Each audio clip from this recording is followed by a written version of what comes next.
I can have your attention here in the Media Center, we will continue with our pre-race media availabilities for the Food City 500 with none other than Christopher Bell, driver of the number 20 Toyota Camry for Joe Gibbs Racing. If you have a question for Christopher, raise your hand. We'll get a wireless microphone to you. We'll start with John and then go to Jacob. John, new NBC Sports. I was curious with, the future of Dakota on the schedule being kind of uncertain. I want to get your thoughts on what you feel the future of that, track could be on the schedule. Do you enjoy going there? Do you want to see it return?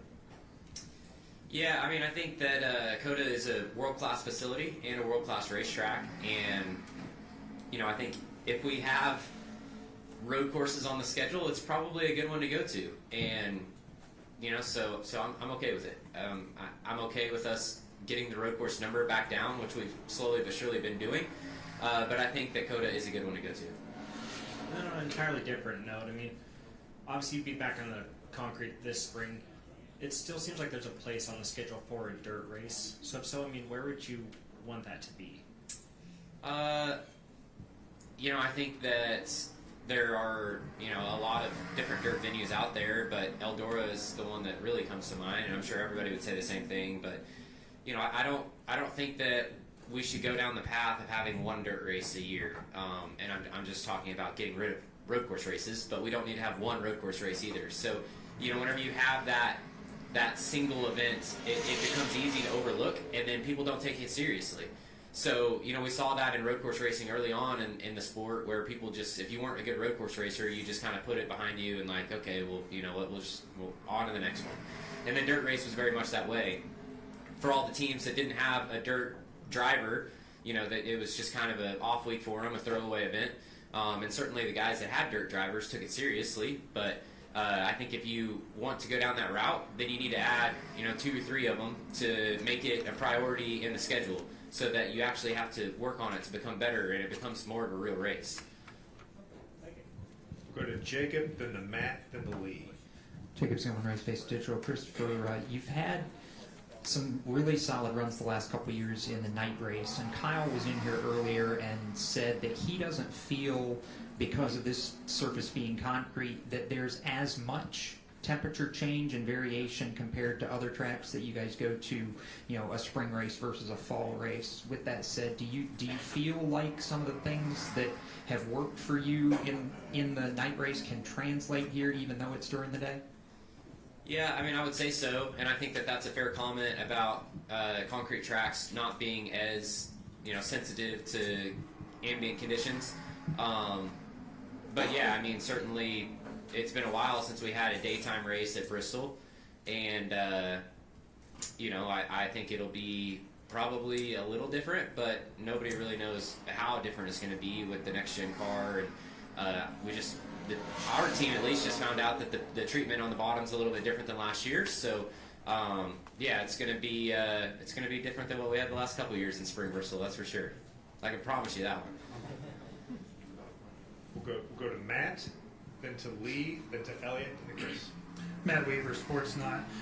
The past 2 years, reaching the Final Four, you didn't necessarily make it easier on yourself to get there because you were beating guys who had the larger playoff point deficit. So I'm curious, you've won early in the season before, back in 21 Daytona Road Course. How does winning early change the way that you can start trying to approach getting the playoff points and position yourself for September?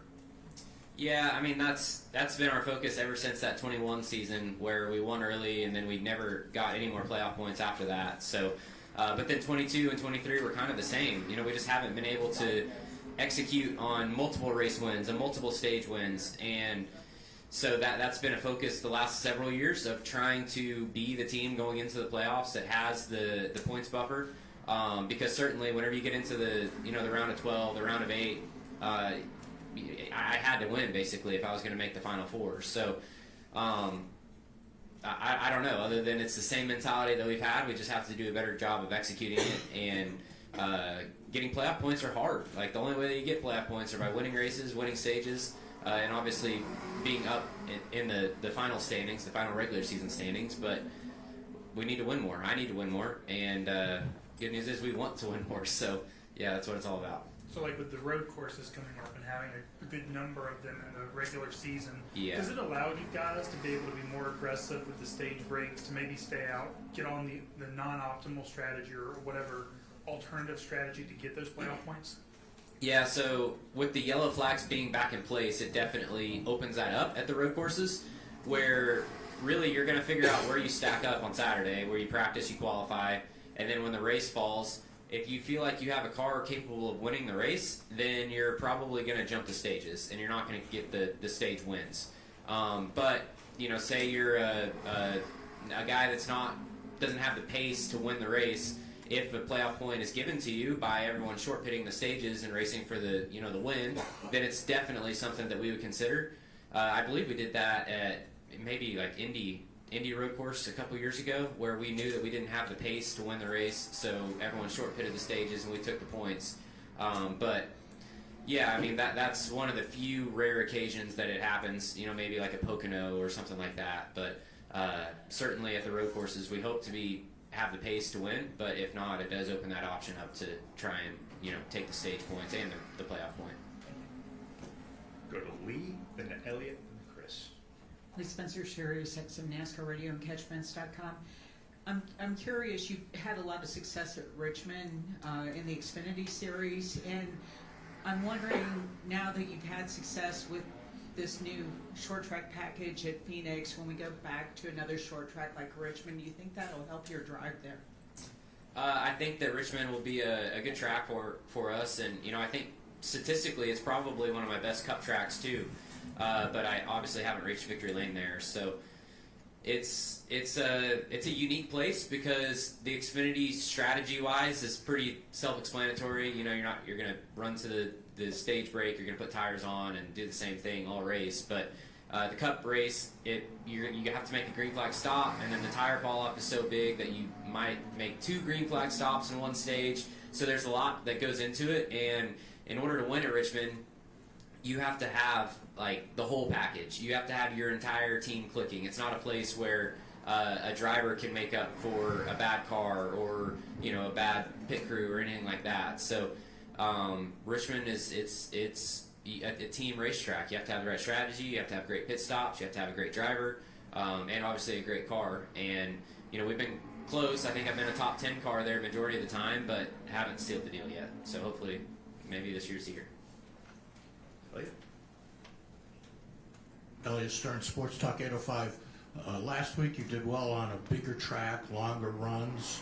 You can't do that on this tiny little track. How big of an adjustment is it for you and all the drivers to come from long tracks, bigger tracks, to this little tiny track that we're in this weekend? Yeah, I mean, there is an adjustment period for sure, and that's a little bit unique to Bristol itself because even at Martinsville, it's a half-mile at length. The speed is slower than here, so the acclimation time isn't as big. But definitely that first run of practice, I think all of us are going to be out of breath, and the crew chief's going to be asking us, what do we need on the car? And you're like, hang on, I'm just trying to breathe in here. So the acclimation period for Bristol is probably the biggest of the schedule.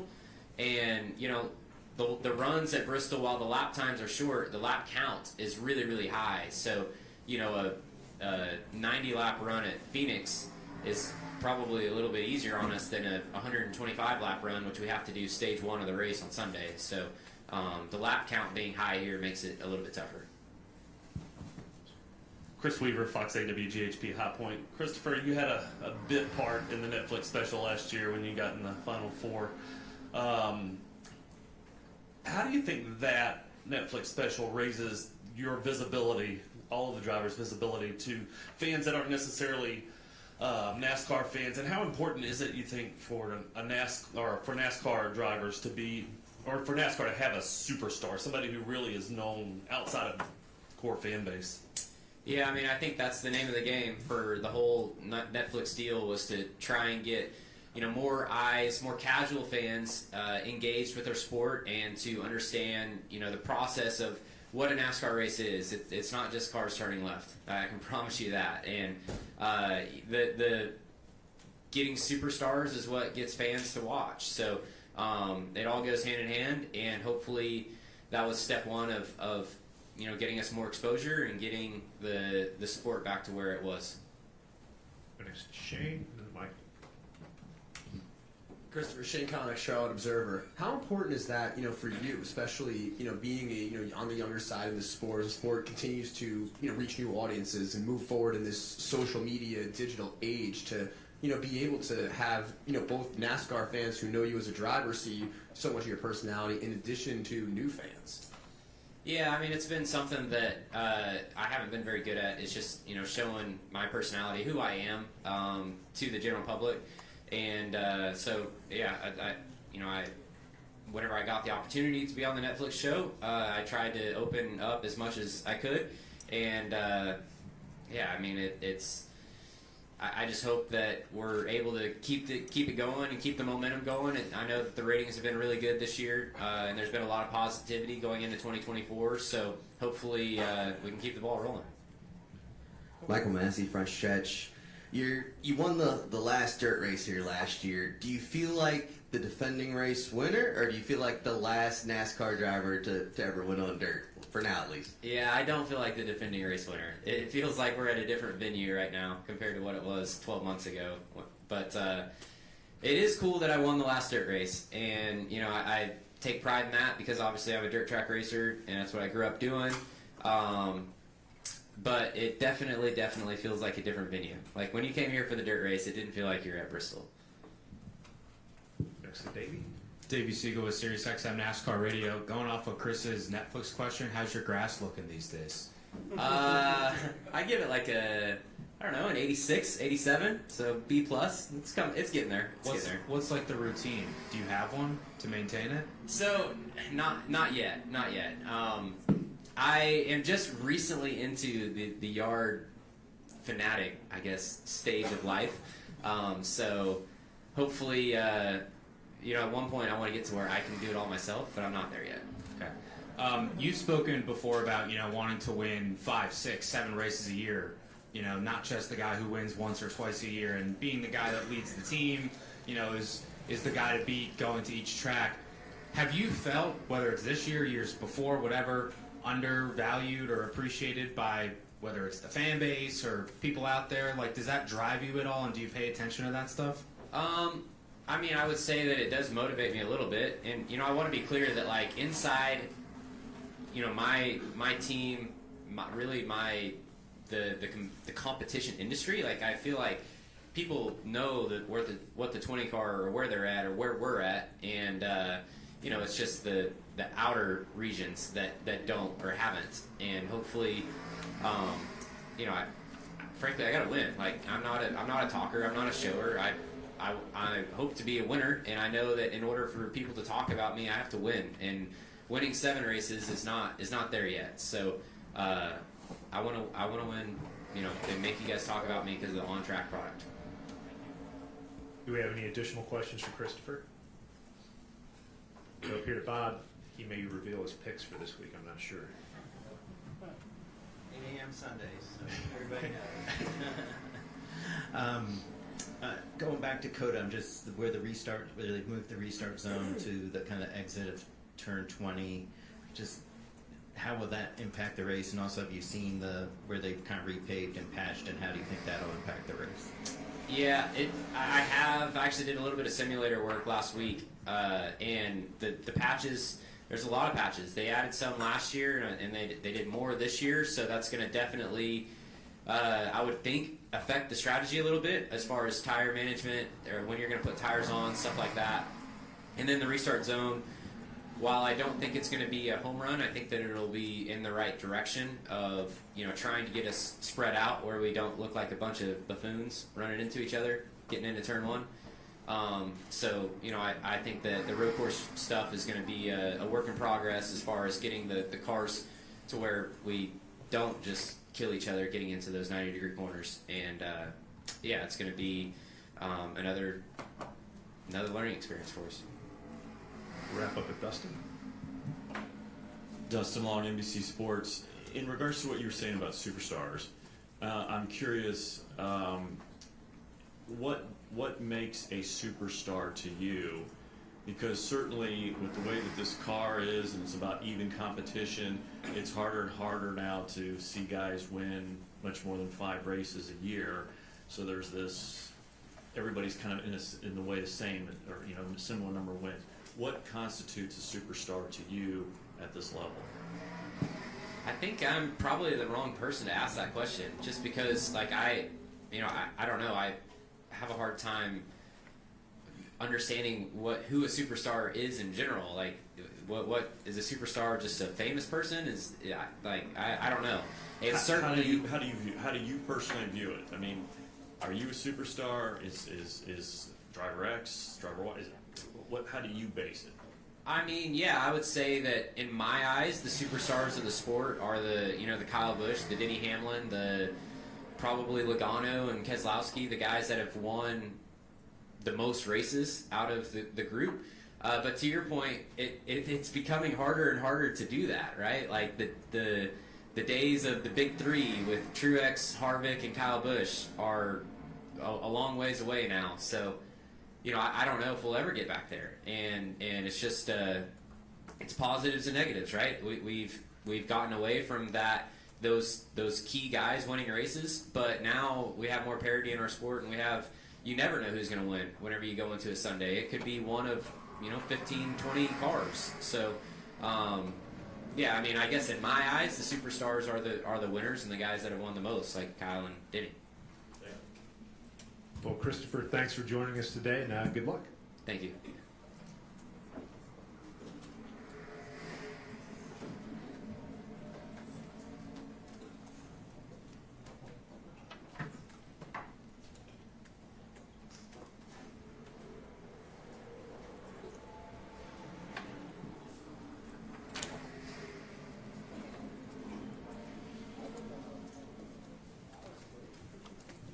We're going to continue on with our media availability for the Food City 500 with the driver of the number 11 Toyota Camry for Joe Gibbs Racing, Denny Hamlin.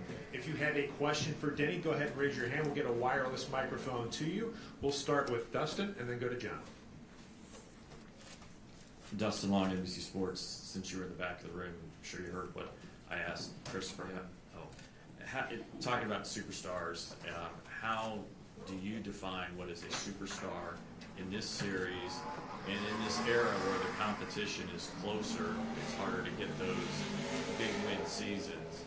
Can there still be superstars based off of performance? I'm sorry if that was too heavy for your first question. I mean, it's the age-old question, right? It's what do you want? I mean, if you want to see certain drivers be able to do what other drivers cannot, you have to make things different. You have to make it harder to drive, harder to all that stuff. But right now, I think if you put 20 cars in the lead with 10 to go, they're going to win. That's the star in that is the track position, because the cars are all the same and there's not as difficult to drive. So I think it's all relative. Certainly it's less likely. Now you can have those big seasons in NASCAR as long as you've got a really good pit crew, good team. You still got to set up the cars. The drivers still got to have a good skill set, execute all those things. So I still think 8, 9 win seasons are very possible. But I don't know if you're going to grow any superstars currently, the way it's going. I think that's just really, really tough, for sure. What is you've been in the sport long enough, what is a talent that you were able to display 10, 15 years ago that maybe today's fans don't see as often, maybe don't have the opportunity to appreciate as much as the sport has evolved? I think just the ability to control pace of a car throughout a run.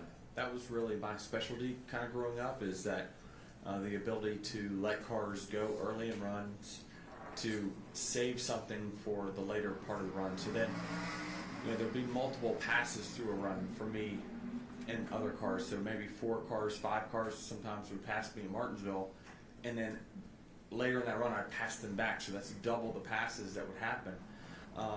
And now it's everyone fights for the first few laps of restart, and then you're just staying from that point on. So that's where when you kind of get into green flag passes and stuff, it's all really dependent on how many cautions there are. Every caution is 600 green flag passes just because we're lined up 2 by 2. So I think that that's kind of what I was really good at in the short track days.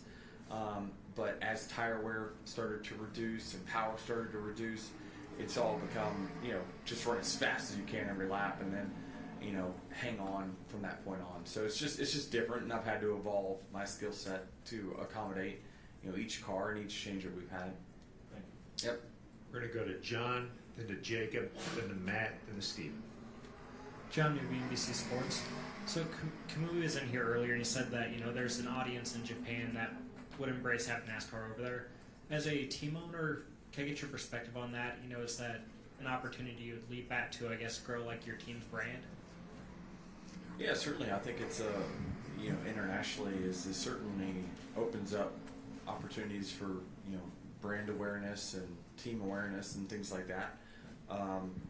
Yeah, I mean, the problem is their schedule is there's just nowhere to fit it in, especially going that far across the world. I think it'd be very, very difficult to make that happen. But I definitely think that there's a market for it, but it's just I don't know whether it's feasible or not. Jacob? Jacob Stillman, Race Face Digital. You've had success here in the night race. I know you're still looking for your first springtime win on the concrete, but given the concrete surface and the fact that it maybe isn't as temperature sensitive and isn't liable to change as much, can what you have success with in the fall translate to success in the spring race, even though we're running in the daytime? Yeah, I think so. A lot of it is because I think nothing has changed since last fall with the cars, other than the bodies of the Toyotas. Nothing else has changed. So, yeah, we probably will stay kind of in our home base where we feel pretty comfortable. And but yeah, I don't think there's any relation to Daytona's the same way. I've won the 500, never won the other race. Won the Bristol night race, just never won the other race, right? So I think it's just more circumstances and things like that and coincidence, but certainly believe that since we've only been probably 12, 14 weeks since the last time we were here, I think not a ton has changed, so we can lean on that. Go to Matt, then to Steven, then to Lee, then to Kelly. Matt Weaver, Sportsnaut. Given that the last 2 years you were kind of right there on the edge of making the Final Four, and you could probably make a case that it came down to playoff points earned over the course of the year. It's early, but you're sitting at 0 now. When do you guys start to think about, hey, we need to be getting stage wins, race wins, stuff like that, to be able to pad yourself a little more going into Martinsville? We're trying, certainly. I don't know where we're usually at this point of the season.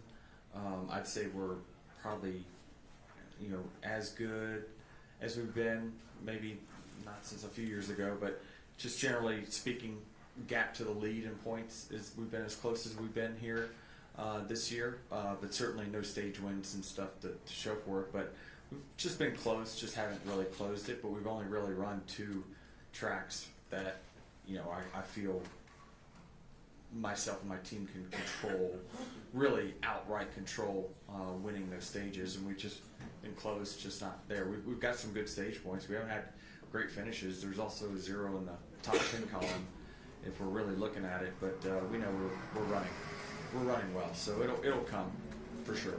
And then kind of part of this larger horsepower conversation we're all having, if for whatever reason horsepower is just not on the table, it's not happening, there's lots of talk about how, whether it's the width of the tire, and then you have to buy new wheels or I don't whatever. want to do that, yeah. Yeah, so like as a team owner, that's not even something that's on. Is it a cost, or is it just the logistical Cost. racing? Yeah, it's just the cost, and then you got to redevelop another tire again, and then which means we'll have to do testing tire testing along with that. So I'd rather not do that for sure. So then from an ownership standpoint. Yeah, so then for you then, is it just, then we need to have more power, period? We do, yeah. It's yes. Answer's the same for sure. Steven? Steven Toronto, CBS Sports. Denny, I remember the last time we had the spring race here on concrete in 2019, and the big point of conversation after that weekend was how they didn't sell the turn 1, 2, 3, 4 grandstands, and everyone was kind of belly aching about, oh, they screwed up Bristol, they ruined the track when they changed it. And I go back to the night race last year and even the year before that. This track has big crowds again, a lot of energy, fans are into it, they're popping off. Do you feel like Bristol as a venue and as a destination racetrack has gotten its mojo back the past couple of years? I mean, hope so for sure. I think it always puts on great racing as long as you're willing to look around, right? I mean, certainly there's always passes going on, whether it be because it's such a small racetrack. There's always side by side or some sort of overtaking going on. So there's a lot to take in that's very positive. But it's dilution at some point, right? I mean, you've got here, Martinsville, Richmond, all really, really close proximity and all with multiple dates. So the fan, I think we would all be guilty of it. If we were just fans, right, and we lived in this area, maybe we have something going on this week, we're like, no problem, we'll catch the next one. Or we'll just go to Martinsville instead. Or we'll just go to Richmond. When you have that many options, you're always just going to put off and then not really capitalize on the actual moment. So it's really, really hard unless you're, the Phoenix Daytonas really seem to do really well with their 2 dates. For whatever reason, it's just hard because there's so many tracks in this little area that run multiple times. And Ben, do you think having this race on dirt for a couple years kind of helped the demand for the spring concrete race come back a bit, just to have it go away for a little bit, and then people say, I'd like for the concrete race to come back. I like Bristol this way. I'd go to Bristol if it was like that. Do you think? Yeah. Do you think there's validity in that? I think there is. Certainly, we've seen in the sport many times we change to one thing when we go to the back, and then we go back. We just keep flipping back and forth. A lot of it is just to create, hey, here's the storyline. This is different this week. So, and so I think that it keeps things from getting stale. But certainly when you don't have it as much, you always tend to want it more. And so that goes back to the dilution of how much we got here. Thank you, Dan. Go to Lee, then to Kelly, then to Davey. Lee Spencer, Sirius XM NASCAR Radio and Catchments.com. You've really embraced the role of being the heel, Denny, and clearly with your comment about I beat your drivers, all of them. But my question to you is, when you go to your home track, Richmond, which you grew up, so close to that track, you would think when you come home, you're the hometown hero, and you get booed there. What kind of effect does it have knowing that you should be the big swinging walking into Richmond? And I don't know what. Tell me.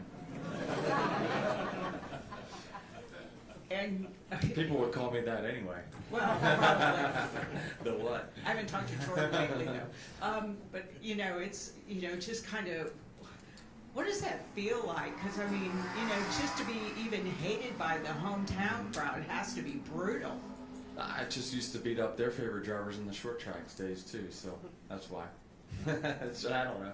I mean, I just don't mind it. I really don't, because it's just noise. It's noise. I mean, there was many moments, kind of, sort of mid-career, where there's just claps, and it's like, it's just not a needle mover one way or another, and so.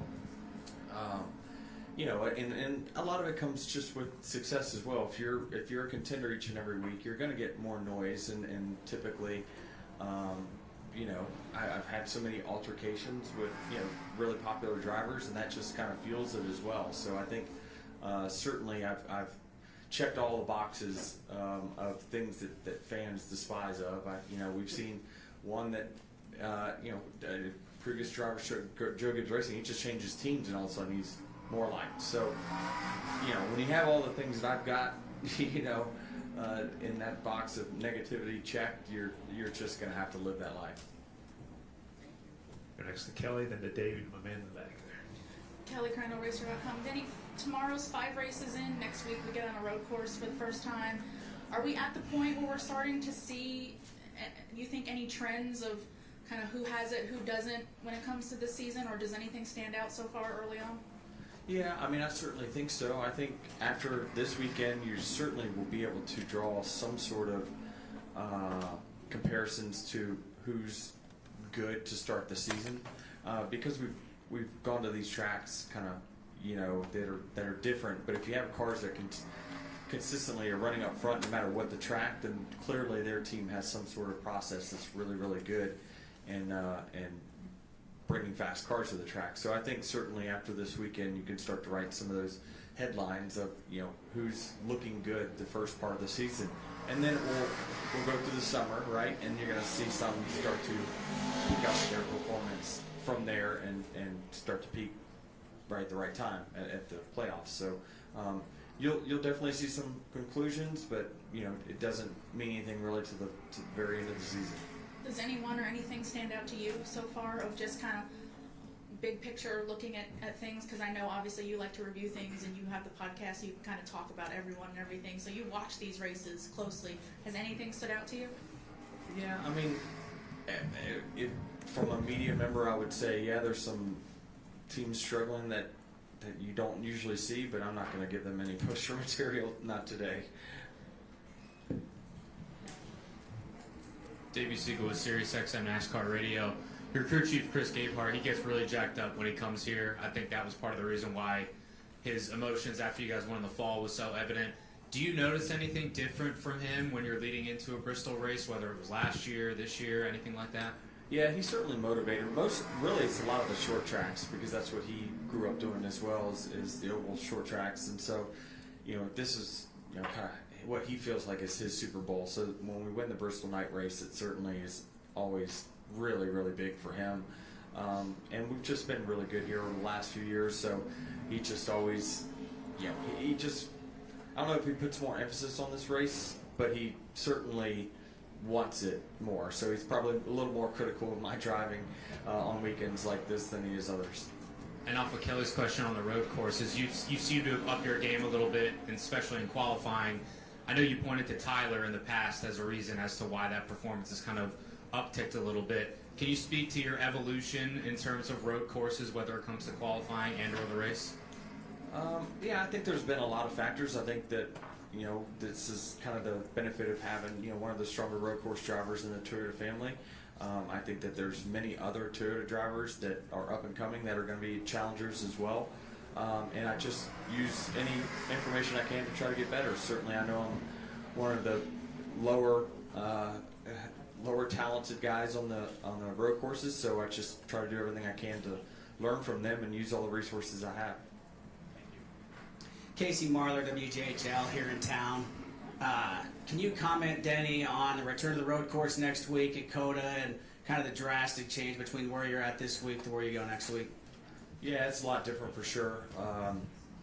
With the extended practice next week, I definitely feel a little better about getting up to speed before qualifying goes. But I'll put the same to maybe a little more time on it, simply because I'm not as familiar how to make really good speed on that track quite yet. But I feel confident we'll get there by the end of the week. It's just going to take a little time, and certainly a lot different mindset from my standpoint from just leaning on my experience and know what I'm fighting at one track.